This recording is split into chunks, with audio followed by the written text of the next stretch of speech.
So we have Dr. Sam Azer here. He's a gynecologist who works at Capital Vein Links Clinic, where he focuses on minimally invasive vein care, including EVLA and echosclerotherapy. He also has a sharp lens for complex symptom pathways like endometriosis and menopause, where the right history, imaging, and team approach can change everything for a patient. Today, we're going to talk about designing a standard patient journey that holds across every touch point. Okay, so how are we doing today, Sam? Oh, good, good. How are you doing? Nice for having me here with you guys. Oh, of course. Thank you so much for being here. One of the first questions that I have for you is how would you define a standard patient journey currently from what you see? What are the main touch points that you've noticed? What would they be? I think the first thing we should do is we believe the patient. If somebody tells me they have pain, I should tell them, yes, I believe you have pain, and we'll try to work together to find a way to solve this problem. Dismissing the patient or telling somebody that it's normal to have pain, I don't think is acceptable. The word normal and pain in the same sentence. So I will start with pain in the leg, for example, because one woman in three will have most probably varicose vein, and people will tell patients who have varicose vein and pain in their legs while sitting and standing Mhm. and relieved by walking. Okay, it's normal to have pain and wear your compression stockings. But we know, and I've seen it in the past, that wearing compression stocking is not easy. Wearing compression stocking is very difficult in hot weather. Mhm. If you have some weight issue, if you have some back pain, if you're a senior, wearing compression stocking is not easy for you. Mhm. And why should you wear compression stocking for the rest of your life? And I find this new technology called endovenous laser ablation, in which you put the laser fiber inside the vein up to your groin or up to the back of your knee under ultrasound guidance and close the vein. No cuts, no suture at all. Patient walk in, walk out. We're privileged to be among the first who use the wavelength 1940 and Mhm. to have an idea. So I say if you're riding a bike with your son or daughter, you have a big bike and your son have a small bike, and you have to pedal less to reach the same distance, while your son or daughter have to pedal more because they have a small bike to reach the same distance, so they use more energy. So eventually, the longer wavelength, the 1940, produces less energy Mhm. than the older technology in which you have shorter wavelengths. So with the longer wavelength, now what we can do, we can treat more superficial vein, we have less pain, and we have better results because it's very limited to making the water boil in the vein. And the water boils inside the vein, it affects the vein, doesn't spread too much outside, doesn't affect the nerve. So it works very well. And patients feel the results as they leave. And if we need any supplementation, then we use echosclerotherapy, we use foam to close the vein. But there is again a new technology called total endovenous laser ablation. Because we use the 1940 wavelength and the laser fiber doesn't damage as laterally as the old one, we can use more superficial veins. So in one session, we can do as many vein with very minimal discomfort, no cuts, no stitches, and they go home the same day. Actually, I don't let patient wear compression stocking. All I put is KT band on their leg for 24 hours, And that's it. You and know, that's it. I'm curious, what pushed you toward vein care and complex system pathways rather than general practice? So I like a challenge. Ah. And I felt that I've seen a lot of patients who are pregnant who are varicose veins, and there was no other option except stripping the vein or basically injecting foam. But when you have inject foam, there is a higher failure rate for bigger veins, not for smaller veins. Mhm. So basically, I try to find out what the best way, and I stumbled across the endovenous laser ablation, and I went and got training for this, Mhm. and you're able to do the endovenous laser ablation here. That's beautiful. What do you notice patients are missing before they reach you? What steps do you think um, are not happening before they get to you? I think the normalization of the abnormality. So if you have pain in your leg, people will say, you have varicose vein, it's normal. Wear your compression stocking. And unfortunately, compression stocking help, yes, but that doesn't prevent the progression of the disease. So you can wear the compression stocking 8 hour day, 10 hour days, but eventually it doesn't stop the progression of disease. And unfortunately, the message is if you have varicose vein, wear compression stocking as if the compression stocking will make it disappear. Unfortunately, it doesn't make it disappear. It doesn't stop the progression of disease. As time goes by, it make it worse. So the varicose vein is a genetic condition in which the valves, and I call the valve like a door, one-way door. So Mhm. if the valve or the frame of the door is damaged, then the blood will come back and the vein will be dilated because you Mm. have your heart. The heart push the blood against gravity with gravity to the tip of your toe. Now the blood has to come back. So we have to rely on our calf muscle, and our calf muscle are not hard. So when they pump the blood goes up. And when we're stopping or resting, the blood comes down.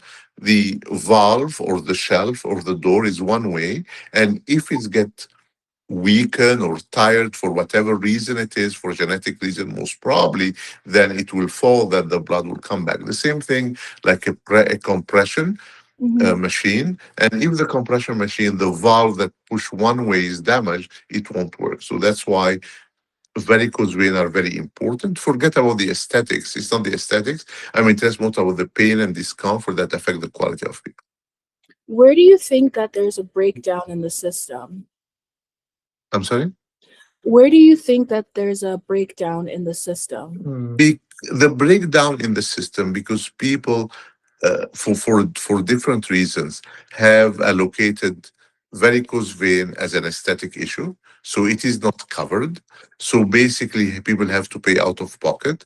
And if we agree that varicose vein is a medical condition that affects the quality of people's lives, and you don't have to have a major surgery in the OR, while you can do this what we call a non-hospital surgical facility in a special room that have a special standard, you liberate the OR. You don't have to have let the patient have time off work. They can do the procedure, walk in, and literally walk out. Okay.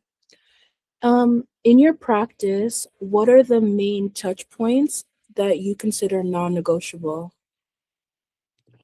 Um, I think honesty and transparency is non-negotiable. When we see the patient, we try to understand, and I think understanding is the major issue. We have to understand the patient, what their concern, what the treatment, what their expectation, Mhm. and I think transparency goes both ways. And I think the patients also should be transparent with me as I'm transparent with them. Mhm. I might not have all the answers, but I promise my patient that we are going to work together to find the answer. And I think the idea of working together to find an answer, even if we don't find 100% of the answer they're looking for, but at least it's a work in progress and we can find it together. It's a joint, it's a team. Medicine is a team sport. Yeah, It's not me who tell patient what to do. yeah, It's my job is to offer the patient different option, guide them to whatever decision they're comfortable with. And there is different option. And I feel that's the way I practice medicine. I love that. I love that you said medicine is a team sport because it's true. When you're in a team, especially in medicine, there are handoffs between the stations of care.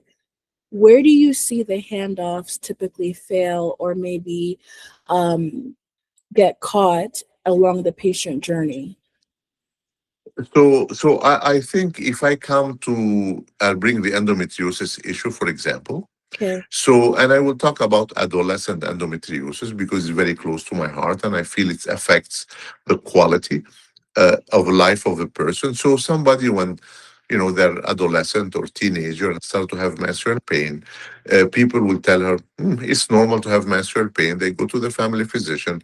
The family physician said, yeah, it's normal to have menstrual pain. Take this medication, you feel better. And then the mother has to stay home with the daughter because the daughter cannot go to school, Mhm. cannot study, cannot play sport. The Mhm. other siblings will be affected because they cannot go out with their friends because the father will go to work and the mother has to leave work and stay at home. And as this interesting study came out of Italy showing that endometriosis affects the education, affects the progression of career, Wow. affects because if you work and your daughter is sick, it's not the father who's going to take day off, it's the mother who's going to take off. And if you have endometriosis, this is a chronic condition, and the mother will take more time off. The siblings cannot go to play their sport. The girl who have the endometriosis will not play sports, will be isolated. Her friend will not invite her anymore, and she will feel much less isolated. Cannot perform at school because she misses school, she misses work, and this is an example in which it's the team is not there. So to be able to deal with situation, she needs a physician, she needs a physiotherapy, she needs a psychologist with a CBT that will help people cope with pain. Maybe the family also needs a psychologist because there is a lot of family dynamics because the father at work, which is acceptable, understandable. The mother is caught between her work, her daughter, and her other boys and girls who cannot be with them. You need to have diet because now we know that with the endometriosis, a Mediterranean diet, so you need a dietitian to help. And we know also that what we call low FODMAP diet, which is anti-inflammatory diet, we know that vitamin C, vitamin D, and vitamin E will work. We know, as I said, physiotherapy, activity, losing weight, all this will help the pain. So it's a multidisciplinary team that will help that person go through. Maybe she will not be 100% pain free, but 99% of the time, she will be less pain that she can cope with, and it will not affect the quality of her life. And unfortunately, in the system we have, especially with endometriosis in teenage, we don't have that support, and it's very hard to get it. So, Yeah. It's so interesting because you're right, a multidisciplinary team is mindset is really important. And along the patient journey, there isn't that overarching overseer, for lack of a better word, to say, like, you might need a dietitian or a psychologist. Because when you go to your family doctor, that's really where the point of care stops. And if they believe at that time that it is not a significant issue, then the patient is left to kind of live on with what they're experiencing. So, and yeah, go ahead. and adding to that, that we know from the time people develop pain until we have a diagnosis, it varies between 5 and 10 years. We Yes. know also that the ultrasound will show the deep endometriosis, will not show the superficial endometriosis. Laparoscopy is the gold standard. A lot of times I used to scope patients, and the history is suggestive of endometriosis, but when we go, we do not see the endometriosis, or the MRI will not see the endometriosis. So basically, there is a new test called EndoSure test, in Okay. which you will, yes? No, please go ahead. Yeah, it's a test in which we measure the electricity in the bowel, the same thing like an EKG, that will do electricity and measure if patient have endometriosis, which have an accuracy of 95%, a specificity of 95%, and can tell somebody who's 14 years old that Mhm. she has endometriosis, or somebody who's 40 has endometriosis, if they don't want to go for surgery, or if they have superficial endometriosis and the surgery did not show endometriosis. There is another test also, in which is spit test, in which people will spit and then it will tell if you have endometriosis or not. Unfortunately, the space test is twice the cost of the EndoSure test. It has to go to Europe to be analyzed and come back to at least 2 weeks. While the EndoSure test, it's done on the spot. Within half an hour, we can tell if the patient endometriosis or not, and we can start, the process of treatment. When you are speaking with a patient and they're giving you their history and their patient journey, what is the most consistent break or leak in their multi-touch point patient journey? Nobody believes me. Okay. It's really interesting because the teenage endometriosis for the first 10 years or so, we know they have different symptoms that endometriosis in mature women. So in mature women, in general terms, painful menstruation and painful intercourse, while in the teenage, they have nausea, they have vomiting, they have abdominal pain, they have bowel pain. And then they go and see the family physician and said, no, no, it's not endometriosis. Go and see the gastroenterologist. The gastroenterologist said, I cannot see any problem with your bowel.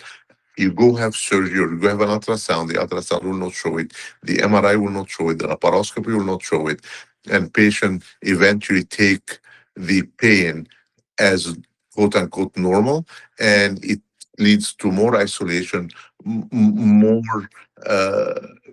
affecting their schoolwork, their studying, their activity, their sports. Oh, I'm missing sport, not inviting my friends because if you're a group of girls and you play sports together and you go, you spend time together, they'll invite to their functions. But if you're always sick, oh, she's always sick, we'll not ask her to come. So you'll feel more isolated. And when those patients finally land on your schedule, what does that look like when you're bringing them in clinic? They always cry Oh, because they said, yes, I have, and somebody legitimize my symptoms. okay. Didn't tell me it's normal. You have pain, I believe you. And when I tell them I believe you, and I've seen it so many times, day after day, the mother and the daughter, there is a sigh of relief. Yes, I'm not crazy. I have pain and somebody believe I have pain. Well, that's when you consider that it takes them to get to you, because that's a lot of steps, like just you said, how many years of repeat visits, of repeat conversations, of repeat diagnoses or sorry Diagnosis. diagnosis. I'm just so excited to talk to you. um, when it gets to you, what do you think is the hidden cost of that? you know there's a lot of disjointment that happens in that time, right? So, what would you say is the hidden cost in a clinical or operational or even administrative level? So I will not talk about the cost of the money as the first thing, but the cost to their self confidence. We know that girls and women with endometriosis have a body image problem because they look normal, but they don't feel normal. And if you look normal, people will blame them. Why are you complaining? There is nothing wrong with you. So there is a problem of body image. There is something wrong with me. There is self confidence that is affecting the price of their career, of their social, of their loneliness, the price of their relationship with their partner, the price fertility is associated with endometriosis, the price of fertility. Uh, the person who takes care of them, the caregiver, again have the same issue. They miss work, they cannot be promoted, they cannot commit to go out with their friends because they know that this is the time of the cycle that my daughter has pain. The siblings will be affected because, oh my gosh, I cannot go out with my friend, you cannot drive me, I cannot go and play sports, I cannot study because my mother is busy with my sister. So there is a financial cost of loss of income, but also there is a loss of social cost affecting the person, the caregiver, and the siblings. The financial cost, I'm not sure how much the cost is, but for 10 years, for a patient who goes from physician to physician to have an x-ray, to have an ultrasound, to have a specialist, and told we cannot find any reason why we have another test that easy diagnosis of endometriosis in 95% of cases, this will be able to put an end to that and start the journey of treatment, which is multidisciplinary. It's not one pill you take. So the Mhm. patient also have to know and take responsibility that it is not a pill I take. I have to be engaged in my own care, and the family should be engaged in their own care. So it's not a pill that I take every day in the morning and that's it. So then, based upon what you're saying, do you think that the missing touch point at the beginning of their patient journey is just the belief of their pain and having that trust with their provider around the first few times that they say it to start a treatment plan so that their journey can move forward and not be stagnant for so long? I think this is part of it. It's more complex than this because recently now we hear about women health. We hear about less investment in women research, Mhm. and I think this is the major issue that the we have to make endometriosis and pain and other symptoms like menopause more and more common and more transparent, and people should be encouraged to talk about it. The more they talk about it, the more the family physician will be involved, the more the government will be involved. There'll be more funding. The same thing again with menopause. I can see now people that are talking about menopause. Before that, people were not talking about menopause. We were embarrassed to talk about the hot flashes. Now people realize they have hot flashes. They cannot again sleep well, and I will bring the menopause issue. You have pain, you have joint pain, you have hot flashes, you don't sleep well, you're basically tense, you have mood changes, and though all this again will affect you, will affect your partner, will affect your children, will affect your work, will affect your promotion at work. So if we bring this and says it is acceptable to have this, it is normal uh, not to have pain, but it is part of the journey of the patient to have all these symptoms, and it becomes transparent, then we can address it and then we can resolve it. But putting under the carpet, and not talking about it will not help. With a patient that has had it being put under the carpet and not talk about it, when they finally get to your office, how many extra steps does that create for you in that conversation? I think it's one step. I believe you, Mhm. and the idea of telling somebody I believe you, there Mhm. is two way to address the issue.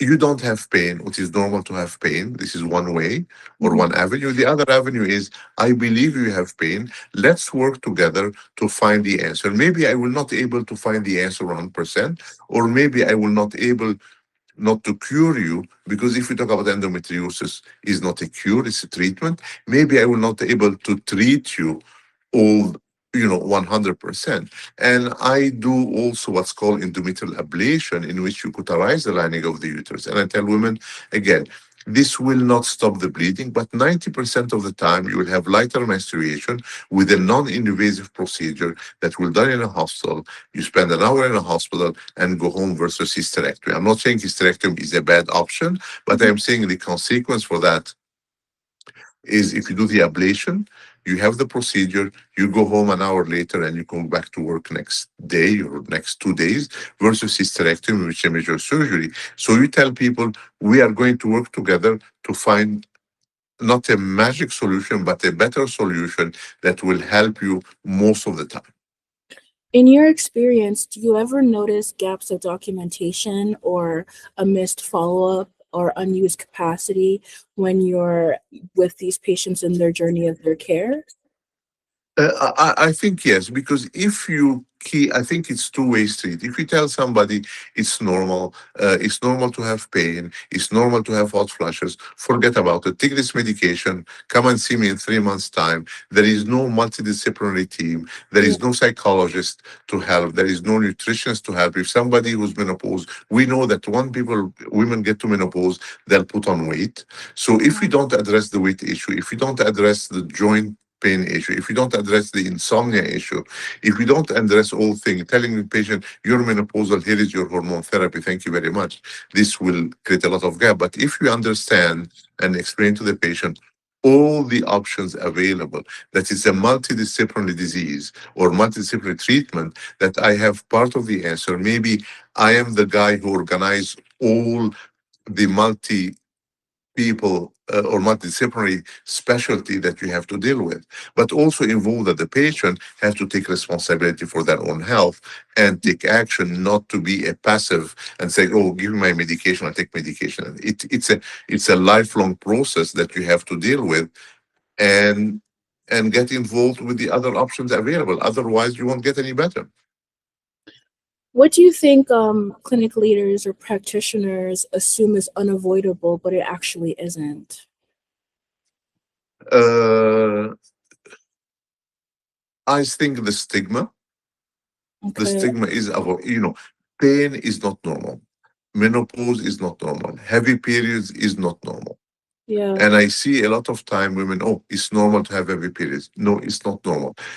Your periods affect the quality of your life. I don't treat disease. I treat people with disease. And we have to find a way that make your life acceptable. And I think this is the most important aspect, that patients should get involved in their condition. It's not one pill that takes it all. These conditions are almost lifelong condition that Mhm. people have to address it and live with it, and find not the ideal, the answer they can live with. We will not have something that, not every disease is cured. A lot of disease like diabetes, high blood pressure, you're going to live with, and you have to take action and take responsibility and get engaged in what you do, and not be passive. You have to be active. You have to be active and not passive. Everything is moving really fast right now, and I feel like taking control of your health is something that's really important. Something else to consider too is that there's been a lot of growth in digital transformation and digital implementation in healthcare. Where have you seen a digital influence clearly reduce the friction for patients in their patient journey? So I'm glad you bring this, because the SOGC, the Society of Obstetrician Gynecologists of Canada, has put a public notice saying misinformation is an abuse of women. Mhm, So on the internet, and this is not a Canadian issue, but it's a worldwide issue. mhm, A lot of misinformation are put on the internet, try to sell a substance or try to sell a drug or try to sell. So I think misinformation is very important. And I think as a patient, they have to go and check the information. And whenever they find the information, go and read and do their homework as their physician, ask their healthcare professional about the validity of this information.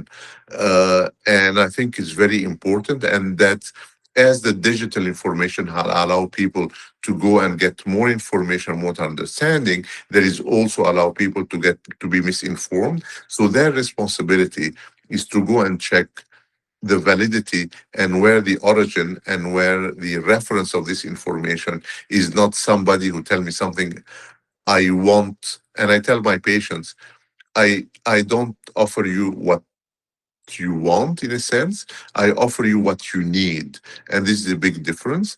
And I think the with the digital information, it has changed. Yes, it has changed the way we practice, because it helps me do less paperwork, mhm. helps the patient find more answers, but also the patient has a responsibility to check the credibility of what they get. The same thing when you get a phone call telling you haven't paid your credit card, or tell me, give me your credit card number because you bought something and we want to. They know it's a scam. So in healthcare we have to also make sure that people understand that some information are misinformed, and I have to check with their physician the reference where this information is coming from. Mm. Do you think with the digital footprint growing, especially in practices in regards to intake forms or education, reminders, or having to prep and do imaging, do you find that with that influx of digital information that it helps to remove steps from your consultations or from your patient appointments? As a matter of fact, in both ways. So Yeah, if somebody them done their homework, I'm very happy because it goes very fast and cuts steps because they've done their homework. But yeah. if somebody and you've seen it rarely, who has went to get the wrong information, then this will add a lot of steps because you have to tell them respectfully this information is not correct. There is no science behind it. While if somebody has done their homework, you find it really cuts steps because they know what you're talking about and they're quite happy to move forward. I'm happy when I see a patient with their homework because eventually they're invested in their health, they're active, they're progressive in their health, and not passive on the receiving end. They're involved, and this is very important to be involved in your health. I I'm curious on how you use the new tools of digital in your actual practice with your patient touch points. How do you use it in your practice on a day to day?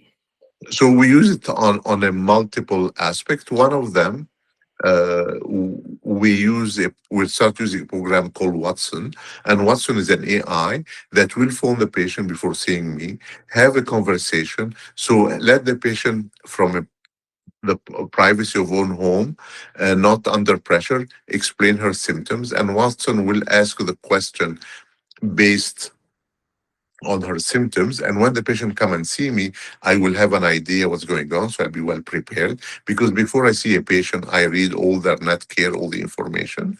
In Mhm. my office,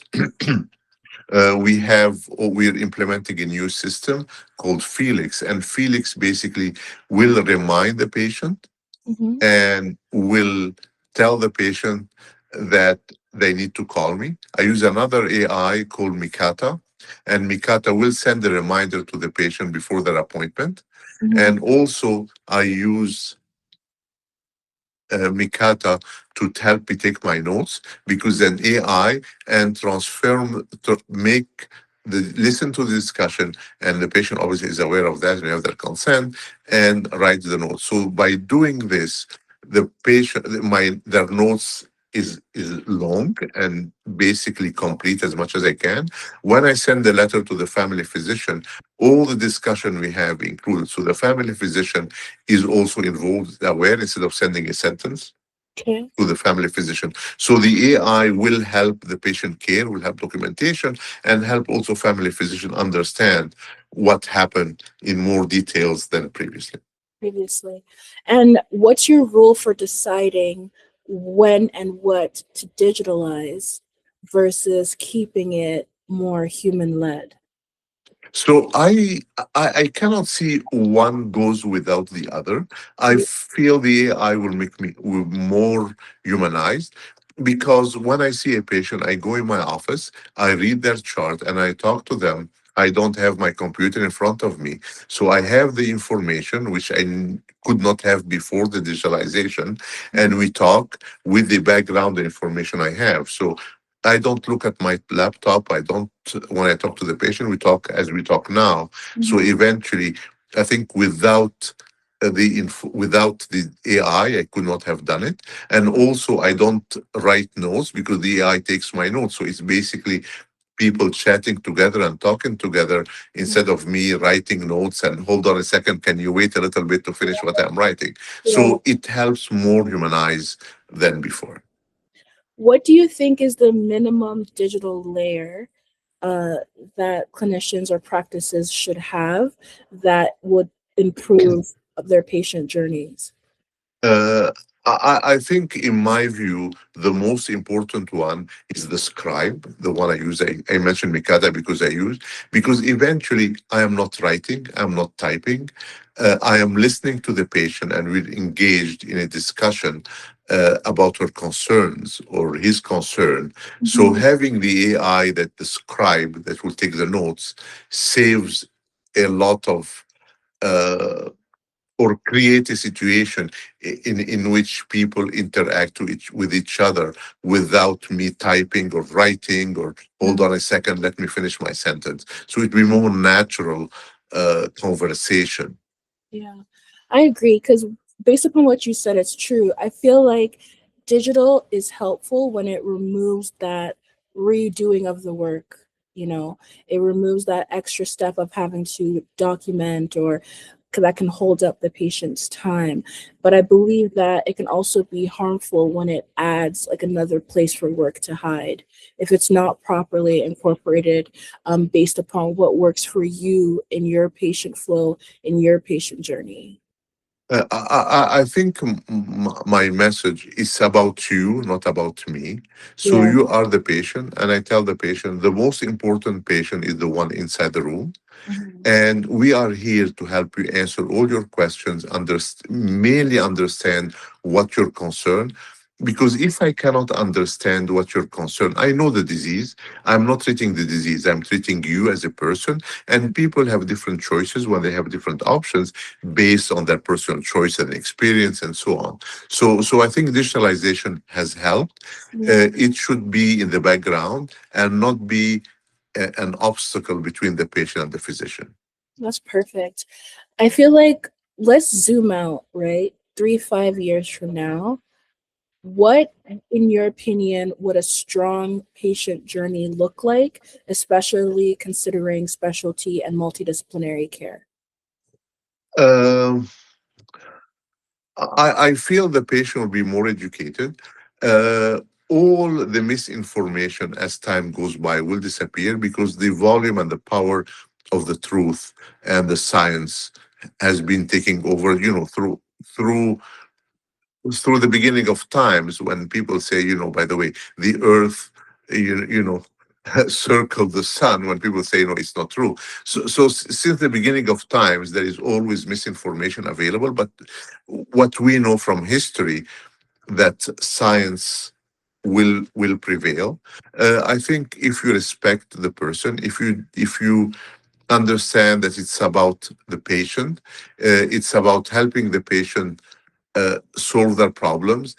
And I think the technology will facilitate this. The patient will be more and more educated, understanding what their options are, that they have to get involved in their decision making process. I think the digitalization will help that. Eventually, patient can look at their chart. I can see this all the time. They look at their chart on My Health Alberta, and when they come and see me, and it's a good example, they have the results. They know the results, but they don't have the explanation or the interpretation. And I feel my role is the explanation and the interpretation of the results and put everything in dimension and everything in perspective. And I think that's a good example of how digitalization and technology was able to help. So you will always have a role to play. Mhm. I very do few uh, uh, online or Zoom because I feel this still it's an interaction with patient. It's verbal and non-verbal communication that makes a big difference, and it's a relationship between the patient and physician.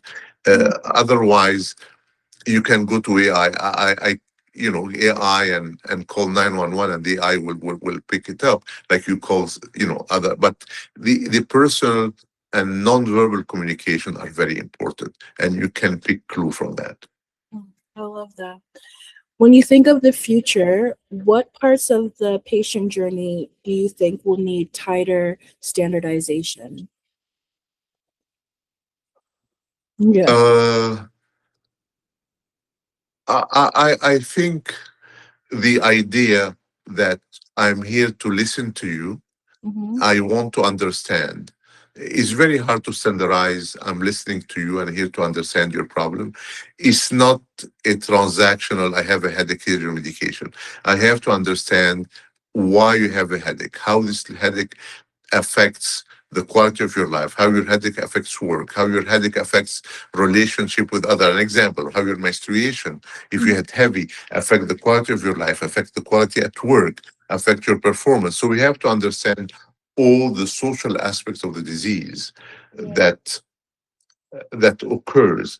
And if we don't understand this, we cannot provide the right answer or the right solution to the patient. And I think human will always be there because technology is advancing, but technology will not, or artificial intelligence will not understand the patient and all the aspects and all the complexity of what disease how affects patient life.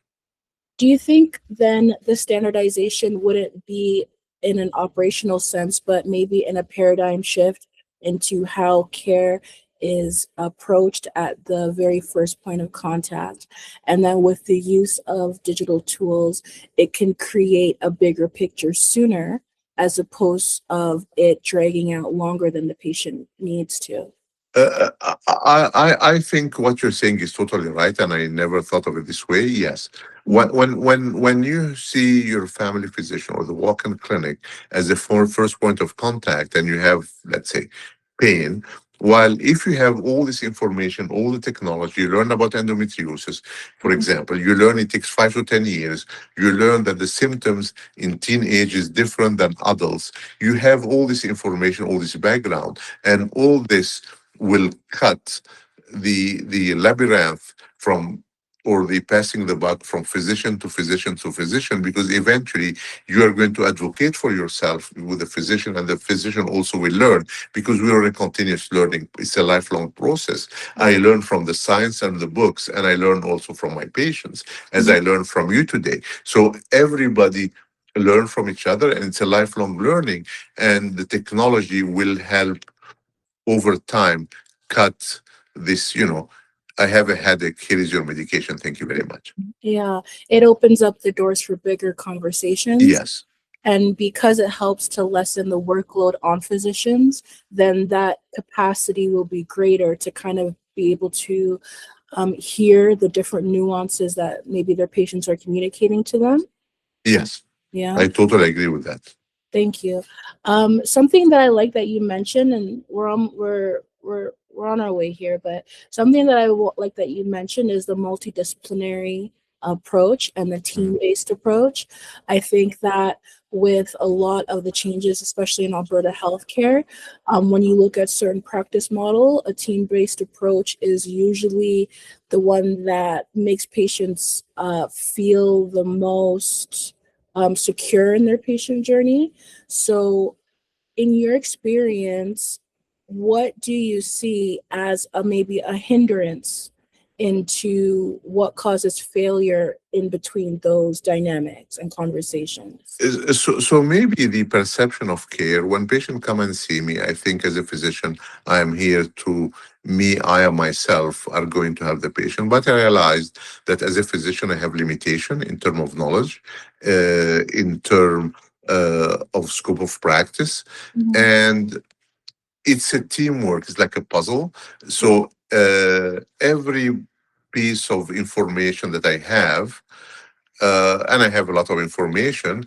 Um, they need to be done, but maybe you need somebody, my assistant, who maybe will tone down the information in a very easy language, and maybe need a physiotherapist who will give a different perspective, maybe psychologist different perspective, a nutritionist will give a different perspective. So everybody is part of a team, and everybody is equal in the team, because eventually it's not about me, it's about the patient. And when the patient feel the same thing like sports, hockey, or you can have the best player, but unless the team is around and supporting the player, they will not win.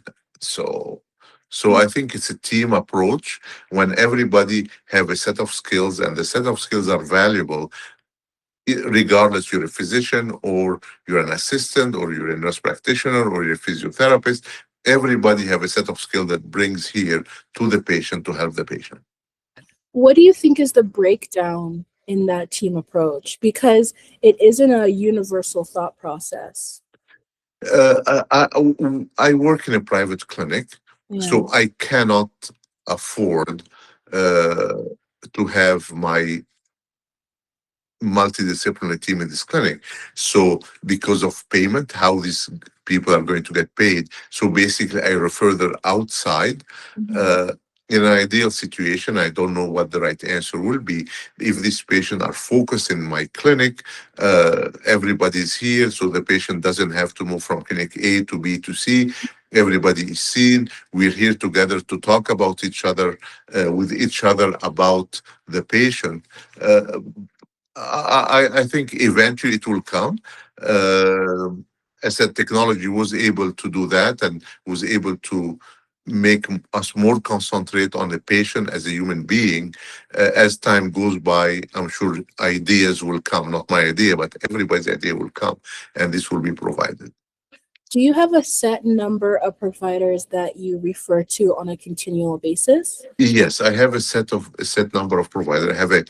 Uh, I have a psychologist that I refer to who specializes in CBT, who specializes in menopause, specializes in infertility, who specializes in endometriosis. I have a physiotherapy that specializes also or a special interest in endometriosis. The and also I try to refer to the family physician so they can refer to the primary care network to refer to a a nutritionist to help patient with that. Okay, so even though it's not under the same physical location, there's still a system that you use in regards to helping the patient along in their patient journey. Yes, because we have the same philosophy and the same thought that we work with that. Yes. And then now that you have that set system, have you been able to create a level of standardization within your practice so that the process is smoother? Yes, yes. Oh, So as soon as the patient comes, I explain to them, I refer you to leading edge physiotherapy because we work together. mhm, And leading edge also provide a lot of support and provide a lot of education, mhm, the physiotherapy clinic, and they help the patient. I refer to a psychologist, mhm, and the psychologist will help the patient, especially with CBT, and understand the patient. And also, I have my assistant with me who, after I leave, talk to the patient to make sure they understand, they have no further questions. mhm. And also, I send back to the family physician with a letter, and the patient understands, they can refer to the primary care network for nutritionist or for weight loss. I work some with family physician to help patient lose weight because again, it's one condition that manifests itself differently, and you have different specialty and different set of skills to address it. I love that you mentioned that because it's very important and it's very true. If you could speak to a leader that is looking to build on maybe their referral strategy or their operational cadence and how they refer, what is a strong investment into their own operations that you think that they should consider? And that could look at maybe training or intake redesign or follow-up discipline. But what would you recommend as a operational investment to make? I think the investment will be knowing each other. So Oh, if I know that I think this way, mhm, and I use leading edge physiotherapy. I know how the thought process.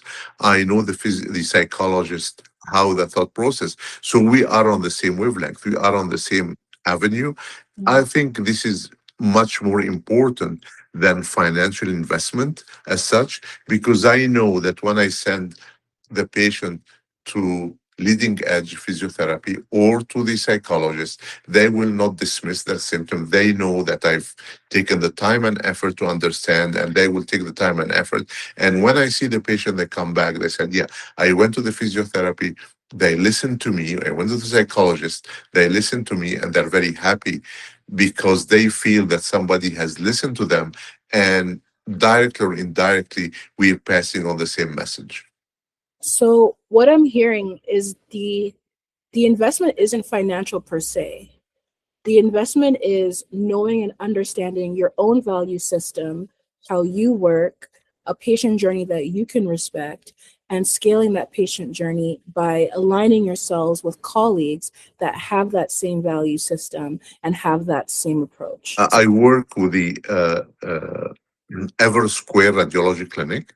It's Mhm. a new radiology clinic, and again, the radiologists there, the at the Ever Square, we have the same philosophy about patient care, and the staff looks about patient care, and they understand. And when I do an ultrasound on a patient or we do a procedure on a patient, the same philosophy and the same principle. So patient doesn't feel strange in a different environment, even if it's not in the same physical location, the same message and the same thought process is present, so they feel more comfortable. And I hear a lot of positive feedback from patients because they, even if they haven't seen that particular healthcare professional for the first time, Yeah. like Leading Edge or Ever Square radiology clinic, but the philosophy is the same, and they're very happy, and they don't feel uh, disrespected or nobody listen to them.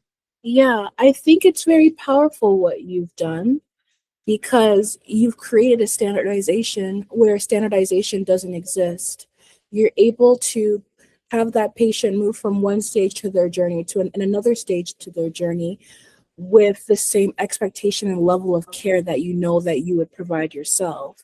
And I think that that's quite powerful, especially considering individuals are looking to scale their practice or bring on more providers or open more clinical sites. The standardization of care so that the patient knows what to expect at each stage of the patient journey is priceless. Oh, I thank you. yeah, I think we have about two more questions and it's a little bit of a pivot. So, and it's back into really in how you approach maybe running or managing your practice. Mhm. But what would you say is one low risk 30-day experiment a practice can run to help really tighten that patient journey? I think, again, Yeah. understanding the patient. Why? Usually, my first question: how can I help today? Why you are here today? And the patient said, "My family physician sent you." I said, "Yes, I read the family physician letter. I read your chart, but I want to understand your perspective. Why you are here? What do you want me to do for you?" Mhm. And this is totally different because the patient might have a certain idea and nobody was able to listen to the patient and discuss the options. And patient is free to make their own decision, which are totally, we have to respect this, but also part of our job is to guide the, and I tell patient, I don't tell you what to do, but my job is to guide you different options, the pros and cons, and help you reach a decision that you are comfortable with. I cannot tell you need surgery or no surgery. There are different options. Here is the advantage of surgery. Here is the disadvantage of surgery. Here is the advantage of taking medication. Here is the advantage. And I'm quite happy to answer all your questions. I guide you to find a way where you want to go and how you want to live your life. And I think if we can make this more available, understanding the patient is not a high by visit, is understanding why you're here for and how can I help you. I think this makes a big difference. And I see with the leading edge physiotherapy, with the Ever Square radiology clinic, with the psychologists, they have the same principle. How do you think, because me coming from an operational sense, but I love people, so I understand your approach, right? But how do you think that carries through into a metric? Because I believe what cannot be measured can't really gain traction and grow.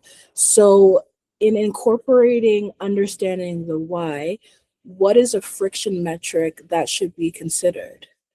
I agree with you. Everything should be measured. Yeah, We do science. Medicine is a science, yeah, but it depends what you measure. yeah. So if you measure patient satisfaction by telling patient, "Are you satisfied?" The answer yes or no. This is a wrong metric. But if you tell the patient, "What's your problem? Has your problem been solved? Did somebody ask you questions? Did you feel better before? What's your expectation? Are your expectation realistic or non-realistic?" Maybe you have to understand that there is no cure for your condition. There is some treatment that you have to get you involved with this.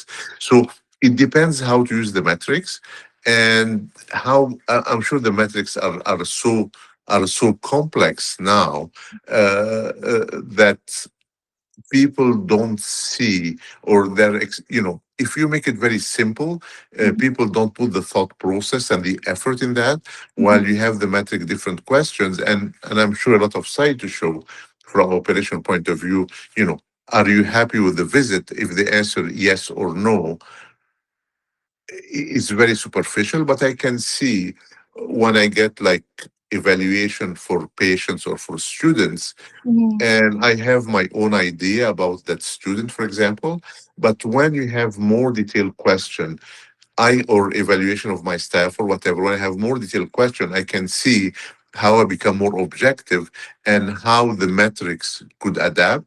So having a general metric, happy or unhappy, like Google, happy or unhappy, it doesn't. But if the metrics say, you know, did you have enough time? Did you get what you want? Did you understand? If the metric is detailed and look at all the untold aspects, then you can measure it. Unfortunately, or fortunately for me, mhm. I'm a physician, I deal with patients, and Yeah. maybe that's really your job to develop that. So, which I know my limitation, I cannot Yeah. develop that. So, Like that's really why I started what I did because I love physicians, but I can't do what you guys could do. and But I cannot do what you do either. So each one have a set of skills, yeah. and one of the first thing I learned is called leadership by skills. So Yeah. I know if I have a set of skills, I can work on my set of skills. I'll be exceptional in that set. While if I have an average set of skills and I work very hard, I will be average. So you have to see what you're good at and invest the time and effort, and then you'll be exceptional. And this was an eye opener for me. You invest more in what you're good at, you become exceptional, and invest average in what you're average because you cannot be exceptional in what you're average at. Do you think that there is a paradigm shift that's needed? Because even in the example of having to understand the why, but then how to create a metric for that why, there's a bridge of thought that has to happen to even realize that it's possible to create a metric for that why.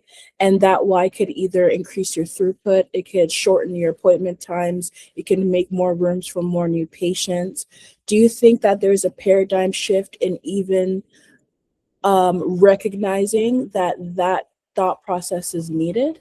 I totally agree with you. There is a paradigm shift. Mm-hmm. Again, as I said, this is not my set of skills. I don't know how to do it. Maybe uh, I feel it with patients. I feel with patients most of the time they said, you have listened to me and or you believed me. And I feel this the patient, even if I cannot provide the treatment they want, but Mm-hmm. the idea of listening to them, understanding what their concern is, makes make a difference and build a bridge of confidence Mm-hmm. that will lead to an answer in the future. I don't have all the answer all the time, but I try to understand and find a pathway to find the answer. Yeah. And I think with the right support, you're able to help more people. And I think that's the biggest takeaway. With the right support, you're able to help more people with the same resources, or if not, the less resources. One of the last questions that I have for you, Sam, and I've loved this conversation so far. I need you to know. Um, One of the last questions is, what is in your mind the one question that you would want every patient to be able to answer at every touch point of their patient journey? How can I help you today? Mm, Because you have to understand what the patient expectation are and what they want. Even if they tell you, I don't know, patient have expectation. Patient have a medical condition that is affect their life, affect their social relationship with other, affect the pain. So, maybe they're concerned, maybe somebody has a family history of cancer, they're concerned, they have no problem at all, but they're concerned or want to reassure they don't have cancer. So you have to understand, what do you want me to do for you? Mhm. how, what's your main concern? And sometimes what people say is not really what they want. And my job is to help them reach or compromise or uh, align what they want and what they need. Yeah. And I think this is very important. Okay. So what I'm hearing you say is that from first point of contact to end point of contact, along each patient step of the patient journey, it's really important for the patient to understand how that contact can help them in their patient journey, how it applies to them in getting them to the resolution that they're looking for. Is that what I'm hearing you say? I think you use the magic word. It's a journey. Yes. Is not an like time limited interaction. It's a journey. Hmm. And if you fit journey, the same thing. If I'm going on a journey, I have to prepare myself. I have to pack. I have to say how I'm going from point A to point B. Do I need money? Do I need to buy food? Do I need to have insurance? The same thing. And I think people for their health should do the same thing as they go if they go on a trip. Yeah. I think that's beautiful. Now that we've come to an end, did you have any questions for me, Sam? Oh no, thank you very much for giving me the opportunity. I really enjoyed it. So I really enjoyed it too. It was really nice talking with you. For our listeners, how can they learn more about what you're working on or what you're passionate about? I try. So there is a couple of issues for endometriosis. They can go to uh, endosure.info, endosure.info. They can look for Dr. Azer Links Clinic on YouTube. I have three channels for YouTube. One for endometriosis, one for vein, and one for women health. Mhm. And I have a lot of 2 minutes cartoon videos. And the reason I make it in 2 minutes cartoon videos, so people can, for 2 minutes, it doesn't take long, it's very simple, and they Mhm. can understand. They can follow me on my LinkedIn page or my Facebook page, and a lot of information, a lot of infographics. I try to make a lot of infographics so you can look at 1 minute or 2 minutes and have an idea what's going on and do your own research. That's perfect. All right, well, that's the And end. they can call the Links Clinic 780-454-0351, or they get a referral from their family physician. So, Thank you so much. oh, Okay. thank you.